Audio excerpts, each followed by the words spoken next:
3rd ఫిబ్రవరి 4th ఫిబ్రవరికి సంగీత, ప్రవళిక, సునీల్ 48 గంటల పాటు నిరుద్యోగ దీక్ష చేసుకుంటానని ఇందిరా పార్క్ ధర్నా చౌక్ దగ్గర, పేరే ధర్నా చౌక్, జాగ్రత్తగా వినుండ్రా. ధర్నా చౌక్ బక్కా జాడ్సన్ గారితో కలిపి, బక్కా జాడ్సన్ గారు ఇంకా మన సంగీత, ప్రవళిక, సునీల్ కలిపి 48 గంటల పాటు నిరాహార దీక్ష చేసుకుంటాము, మాకు పర్మిషన్ ఇయ్యండి అని చెప్పి ఒక పర్మిషన్ లెటర్ పెట్టిండ్రు. ఎవరు పెట్టిరు? ఏమని పెట్టిండ్రు? బక్కా జాడ్సన్ గారు పెట్టిరు. ఏమని పెట్టిండ్రు? Deputy commissioner of police central జోన్కి పెట్టిరు. పర్మిషన్ నాకు 48 గంటలు ఇవ్వండి సార్, నేను నిరాహార దీక్ష చేసుకుంటా ధర్నా చౌక్ దగ్గర. సివిల్ సొసైటీస్ ఇంకా ఆర్గనైజేషన్స్ 3rd ఫిబ్రవరి 10 AM నుంచి 4th ఫిబ్రవరి 2025 వరకు వస్తాయి. 5 గంటల సాయంత్రానికి అన్ఎంప్లాయ్మెంట్ ఇష్యూస్ అన్నిటి మేము ఇవి ఖతం చేసి మీటింగ్ పెట్టుకొని ఖతం చేస్తామని చెప్పి పర్మిషన్ కోసం రిక్వెస్ట్ లెటర్ పెట్టిండ్రు. ఎవరు? బక్కా జాడ్సన్. ఆయన డిమాండ్స్ ఏమేమి ఉండే అని చెప్పి మాట్లాడితే ఈ సిగ్గు తప్పిన కాంగ్రెస్ వాళ్ళు, కాంగ్రెస్ ఈయన చరిత్ర మొదలవుతుంది. నేనంటలేను, అలా డిమాండ్లు చూడు. మళ్ళీ డిమాండ్లు ఎక్కడికైనా వచ్చినాయి? వాళ్ళ మేనిఫెస్టోలోనే వచ్చినాయి. ఇవి పక్కకు పెట్టి రోజు డైవర్షన్ దిగుతున్నాడు చూడు రేవంత్ రెడ్డి. ఇప్పుడు మాట్లాడు, కాంగ్రెస్ వాళ్ళు ఏం మాట్లాడతారో నాకు చెప్పు. అలా ధర్నా చౌక్ దగ్గర, ఇందిరా పార్క్ దగ్గర సుమారు ఒక 1000 మంది, 800 నుంచి 1000 మంది దాకా వస్తారు, వచ్చి పోరాలు అందరు కలిసి. ఎందుకంటే యువకులకు సంబంధించిన సమస్యలు, ఉద్యోగస్తులకు సంబంధించిన సమస్యలు, నిరుద్యోగ సమస్యల మీద మాట్లాడుతున్నాం, కాంగ్రెస్ మేనిఫెస్టో మీద మాట్లాడుతున్నాం, కాంగ్రెస్ అసమర్థత పాలన గురించి మాట్లాడుతున్నాం.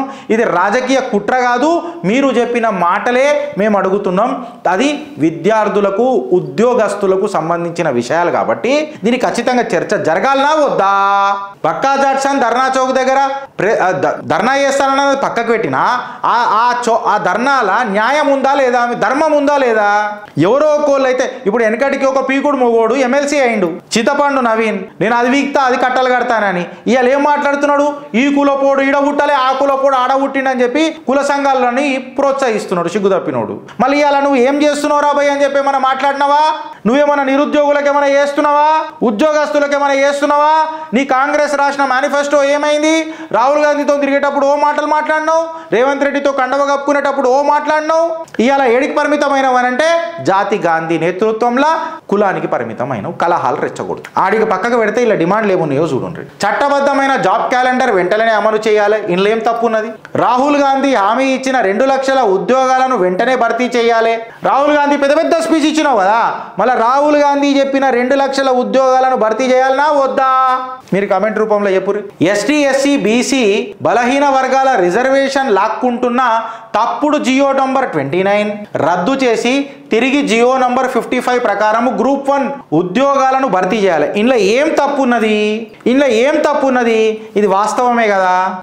వాళ్ళ రిజర్వేషన్ హక్కును నోట్లకైనా గుంజుకొని లాక్కుంటున్న జియో నంబర్ 25 రద్దు చేసి జియో నంబర్ 55 గురించి ధర్మమైన కోరికలు ఇవి, ధర్మబద్ధంగా ఉన్న కోరికలు. దాని తర్వాత చూడు, ప్రభుత్వం దుర్మార్గంగా పెంచాలనుకుంటున్న ఉద్యోగాల రిటైర్మెంట్ వయస్సుని వెనకటికి కేసీఆర్ పెంచితే కాకరి చుంచిండు ఇదే రేవంత్ రెడ్డి. మళ్ళీ ఇప్పుడు మిమ్మల్ని ఏం చేయాలి? ఇక కేసీఆర్ని కాకరి చుంచినావు, నువ్వు అట్లా చేసినావు, పోరాలను మా నోట్లలో మన్ను కొట్టినావు, అది ఇదని చెప్పినావు. ఎందుకు? వాళ్ళకు రిటైర్మెంట్ బెనిఫిట్స్ ఇచ్చేంత పైసలు కూడా లేవు, లంక బిందెల కోసం రాజకీయాలు చేస్తున్నారు ఫ్రెండ్స్. ఈ సబ్జెక్టుల మీద కూడా మాట్లాడతారు యావత్ తెలంగాణలో. దురదృష్టం ఏంటంటే సస్పెండ్ అయిన కార్యకర్తలు మాట్లాడుతారు. అటు బక్కా జాడ్సన్, ఇటు గిరీష్ దారం. జియో నంబర్ 46 మీద కూడా మేము ఎన్నోసార్లు మాట్లాడినాం. ఇప్పుడు చూడండి, ఇంకా అలా రిటైర్మెంట్ వయస్సుని తక్షణమే ఉపసంహరించుకోవాలని చెప్పి చెప్తున్నారు. మళ్ళీ ప్రియాంక గాంధీ గారు ఇచ్చిన మాట ప్రకారం 4000 నిరుద్యోగ భృతి ఏమైంది? ఇయ్యాలి కదా ప్రియాంక వాడ్రా, ఏ హమారీ గ్యారంటీ, ఏ పీకుడు గ్యారంటీ ఇచ్చిపోయారు కదా. ఇక ఇనుండ్రి 25,000 పోస్టులతో మెగా డిఎస్సి వేయాలి. వీళ్ళు అన్నారు కదా వేస్తానని. మళ్ళీ గ్రూప్ 1 1000 ఉద్యోగాలు, గ్రూప్ 2 2500 ఉద్యోగాలు, గ్రూప్ 3 ప్రకారం 15,000 ఉద్యోగాలు, కానిస్టేబుల్లో 25,000 ఉద్యోగాలు, పవర్ సెక్టార్ కింద 10,000 ఉద్యోగాలు, హెల్త్ డిపార్ట్మెంట్ లో ఉన్న 20,000 ఉద్యోగాలు, ఫారెస్ట్ డిపార్ట్మెంట్ లో 5,000 ఉద్యోగాలు. ఫారెస్ట్ డిపార్ట్మెంట్ ఒక్కటి బక్కన్నా నీకు రాదు. ఎందుకు చెప్పాలనా? పీసీసీఎఫ్ అత్యంత అసమర్థుడు ఎవడంటే పీసీసీఎఫ్. ఏం చేయడు, ఎక్కడేసిన గొంగడది అక్కడనే. బక్కన్నా నువ్వు అది వేస్ట్ చేసి, ఇది ఒక్క డిపార్ట్మెంట్ సిగ్గు శరం లేని డిపార్ట్మెంట్, ఫారెస్ట్ డిపార్ట్మెంట్. ఎందుకంటే పీసీసీఎఫ్ ఉన్న రోజులు అది బాగుపడదు. దాని తర్వాత ప్రభుత్వం కొత్తగా క్రియేట్ చేసిన మొత్తం 10,909 విఆర్ఓ ఉద్యోగాలని 1000 డిప్యూటీ సర్వేయర్ ఉద్యోగాలని నిరుద్యోగ బిడ్డలతో డైరెక్ట్ గా రిక్రూట్మెంట్ ద్వారా భర్తీ చేయాలి. ఎటువంటి పరీక్ష ఫీజు తీసుకోవద్దు. ఎందుకంటే కాంగ్రెస్ పార్టీ తన మేనిఫెస్టోలోనే ఫీజు తీసుకోకుండా ఉద్యోగ నోటిఫికేషన్ ఇస్తానప్పుడు చెప్పిందట. మళ్ళీ దాని మీద సంగతి ఏమైంది? అది కూడా ధర్మబద్ధమైన కోరికనా కాదా? మీరు కమెంట్ రూపంలో చెప్పుండ్రి. ఎస్సీ వర్గీకరణ వెంటనే పూర్తి చేసి ఫిబ్రవరి 10 లోపు 2 లక్షల ప్రభుత్వ ఉద్యోగాల నోటిఫికేషన్ వెంటనే ఇవ్వాలి. ఇది కూడా ధర్మబద్ధమే కదా. పరీక్షకు తగిన ఒక పరీక్ష ఇంకో పరీక్ష అది పోరడా రోబోటా? నిజంగా చెప్తున్నా కదా, చిత్రగుప్త్ అన్కండిషనల్ గా సపోర్ట్ చేస్తుంది. ఇది విద్యార్థులు నిరుద్యోగులు పోరల మనోభావాలకు సంబంధించిన విషయం. జియో నంబర్ 46 దీని మీద అలుపెరగని పోరాటం చేసింది చిత్రగుప్త్. తెలంగాణలోని అన్ని యూనివర్సిటీల్లో ఖాళీగా ఉన్న ప్రతి ఉద్యోగాన్ని అదే విధంగా యూనివర్సిటీల అభివృద్ధికి ప్రతి సంవత్సరము ప్రత్యేకంగా 1000 కోట్ల బడ్జెట్ తో కేటాయించాలి. ఏం తప్పున్నది ఇలా అంటున్నా. తెలంగాణ రాష్ట్రం ఏర్పడి ఉద్యోగాల కోసం కాబట్టి ప్రైవేట్ సెక్టార్లో ఉద్యోగాలు 75% తెలంగాణ బిడ్డలకే దక్కాలని చట్టం. చలో ఇది పోనీ, ఇది ఒక తెలంగాణ బిడ్డలకే జరగాల, ఇది ఒక ఆప్షన్ అనుకుందాం. అయితే గిరీష్ ఇదంతా మాట్లాడుతున్నావు, పోలీస్ ఏమన్నది అని మీ మనసులో ఒక మాట ఉన్నది. నేను చూపిస్తే ఇప్పుడు పోలీస్ ఏం రాసిందంటే అదేదో పెద్ద అంతర్జాతీయ సమస్య అయినట్టు, ఈయన దగ్గర బక్కా జార్సన్ దగ్గర పెద్ద అంతర్జాతీయ వెపన్స్ ఉన్నట్టు, ఏదో పెద్ద అసంఘీకరణ కారణాల వల్ల ఎవరెవరో వచ్చి అక్కడ ధర్నాలో కూర్చొని మొత్తం లా అండ్ ఆర్డర్ కాంప్రమైజ్ చేస్తున్నట్టు లెటర్ రాసిరు. చూడు పోలీసు వాళ్ళు ఏం లెటర్ రాసిరు. Bakka Judson AICC member, former chairman, AP వికలాంగుల corporation etcetera. The applicant in this application has mention Bakka Judson గారు 1000 మెంబర్లతో పార్టిసిపేట్ అవుతారు అని అన్నప్పుడు ఇది పీస్ఫుల్ ప్రొటెస్ట్ అని అన్నారు. కాకపోతే వాళ్ళకు ఒక ఇంటెలిజెన్స్ ఇన్పుట్ వచ్చిందట పోలీసు వాళ్ళకు. Organisation is planning to mobilise large number of people అంట. Organisation large number of people 1000 మంది అని క్లియర్ కట్ గా చెప్పిండ్రు. దానికి నిబంధనలు కూడా రాసి ఈ పాయింట్ల మీదనే మేము చర్చిస్తాము అని అన్నారు. అంటే ప్రభుత్వ నిరసన కూడా తెలుపుకోవద్దా? మళ్ళీ మీరు ఏమైనా ప్రెస్ మీట్ పెట్టి చెప్తారా? ఎంతసేపు డైవర్జన్ టాక్టిక్స్ తప్ప ఇదేదో పెద్ద అంతర్జాతీయ సమస్య లేక డిక్లేర్ చేసిరా పోలీసు వాళ్ళు. నేను పోలీసు వాళ్ళని తప్పు పట్టా, ఇలా కూడా ప్రభుత్వాలదే తప్పు పడతా. అడిగి మీదకేనేదో ఒత్తిడి వచ్చి ఉంటుంది, పర్మిషన్ ఇవ్వలేదు. The propose people proceeded Dharna Chowk with such a large number of mobilise would definitely cause traffic obstruction అట. ట్రాఫిక్ అబ్స్ట్రక్షన్ జరుగుతుందట. రేవంత్ రెడ్డి కాన్వే పోతే కూడా ట్రాఫిక్ అబ్స్ట్రక్షన్ జరుగుతుంది. మళ్ళీ తెలుసా మీకు ఆ విషయం? దాని తర్వాత చూడండి, సీనియర్ సిటిజన్లు, చిల్డ్రన్లు, పేషెంట్స్ ఎవరైతే ఆ చుట్టుపక్కల ధర్నా చౌక్ దగ్గర పనిచేస్తుంటారో వాళ్ళందరికీ న్యూసెన్స్ అవుతుంది, నాయిస్ పొల్యూషన్ అవుతుందట. 3 రంగుల జెండా వేసి సింగమోలే కదిలిడు మా సూర్యుడు అని చెప్పి ఆనాడు ఒక దగ్గర పెట్టిరు ఒక మీటింగ్లు పెద్ద అప్పుడు నాయిస్ పొల్యూషన్ కాలే. ఆయన ర్యాలీలు తీసినప్పుడు కావు.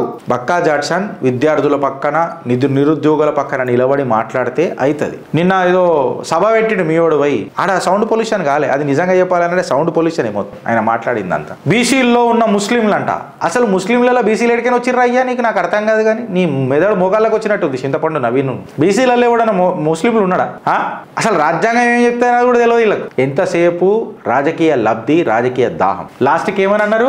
In the view of the above request of the applicant to conduct the peaceful protest from so and so to so and so, from so and so to so and so timing Dharna Chowk దగ్గర cancel చేసేస్తున్నాము అని చెప్పి deputy commissioner of police central zone Hyderabad ఇచ్చిండ్రు. ఆయన కొట్లాడిందల్లా complete గా నిజంగా చెప్పాలనంటే నిరుద్యోగులకు, విద్యార్థులకు జరుగుతున్న అన్యాయాన్ని ఎండగడుతూ కాంగ్రెస్ చెప్పిన మేనిఫెస్టోలో ఉన్న మాటలే ప్రస్తావన తీసుకు. Whether it maybe Rahul Gandhi ఇచ్చిన 2 లక్షల ఉద్యోగాల హామీ ఏమైంది? ప్రియాంక వాడ్రా చెప్పిన 4000 నిరుద్యోగ భృతి ఏమైంది? ఏదైతే విఆర్ఓలకు, వీడియోలకు ఫీజు కలెక్ట్ చేయకుండా ఎగ్జామ్లు కలెక్ట్ చేస్తానన్న దాని మీద ఏమైంది? జియో నంబర్ 29ని రద్దు చేసి జియో నంబర్ 55ని అమలు చేయాలన్న మాట. Or to that matter G O number 46 మీద న్యాయబద్ధమైన కోరికలు ప్రశ్నిస్తే ఇన్పుట్ వచ్చిందట, ఇంటెలిజెన్స్ ఇన్పుట్. మళ్ళీ అయితే ఈ ఇంటెలిజెన్స్ ఇన్పుట్ ముత్యాలమ్మ దేవాలయం దగ్గర రాలే. ఇదే ఇన్పుట్ హనుమంతుడి విగ్రహం కాలిపోతున్నప్పుడు రాలే. ఇదే ఇన్పుట్ వేరే దగ్గర జరిగినప్పుడు రాలే. వాళ్ళు కేవలం మతి స్థిమితం పోరలు కాబట్టి ఆ ఇన్పుట్ కేవలం మెంటలీ రిటార్డెడ్ అని వచ్చింది అంతే. ఏం పని చేస్తుందండి పోలీస్ డిపార్ట్మెంట్, సెంట్రల్ ఇన్పుట్స్ అని అంటారు. అప్పుడు లేని ఇన్పుట్ ఇప్పుడు ఎందుకు వచ్చింది సార్? అక్కడ ట్రైనింగ్ జరుగుతున్నది. ఏం ట్రైనింగ్ జరుగుతుందో అని చిత్రగుప్తు ఫస్ట్ డిస్క్లోజ్ చేసింది ముత్యాలమ్మ దేవాలయం దగ్గర కూడా. ఎస్ఐటి పెట్టినప్పుడు ఏమైంది ముత్యాలమ్మ కేసు దీని మీద ఒకటి మాట్లాడాడు. మీకు చేతులు జోడించి విజ్ఞప్తి చేస్తున్న ఫ్రెండ్స్, బటేంగే తో కటేంగే, ఏక్ హే తో సేఫ్. ఇప్పుడు సమస్య ఏ పార్టీది అని అన్నది కాదు, ఇప్పుడు సమస్య ఎవడు ఐడియాలజీ అని అన్నది కాదు, సమస్య నీదా నాదా మన భారత్దా, అది ధర్మంగా ఉందా అధర్మంగా ఉందా, ఇదే సమస్య ఇవాళ భారత్లో అంతే. అందుకనే కేవలం ఒకటే మాట నడవాలా మన దేశంలో. ఈరోజు అయిపోయేసరికి రేపటికి కంటెంట్ మంచిగా ఉంటుంది, ఎందుకంటే మా జిలేబీ గాంధీ మస్తు మాట్లాడిండు కదా, రేపు మజ్జా ఉంటుంది. ఇక చిత్రకు మాటిస్తున్నా, జాతి గాంధీ మాట్లాడిండంటే ఇక సూపర్ ఉంటుంది. ఇక చాహా హే అదో పాట ఉంటుంది చూడరా తెలుగులో, ఏదో ఒక రాగం పిలిచింది వేళ, ఇట్లా పిలిచినట్టు ఉంటుంది మాకు. అందుకే మేము కూడా పాట పాడతాం, రాహుల్ రింగ డింగ డింగ డింగ్, గాంధీ డింగ డింగ డింగ డింగ్. రేపు మాట్లాడతాం. చాలే రాహుల్, చాలా మాట్లాడినావు పార్లమెంట్లో ఇవాళ, రేపు మాట్లాడదాం. ఆ భాగ్యం నీకు దక్కనీయం, భాగ్యనగర వాసు. ఇది యాద పెట్టి ఎందుకు చెప్పాలనా, మా ధర్మం హిందుత్వ, మా జాతి భారతీయత. క్యూంకి मैं भारत का और भारत देश मेरा, मैं रहूं या ना रहूं, भारत अपना देश रहना चाहिए. भारत माता की जय.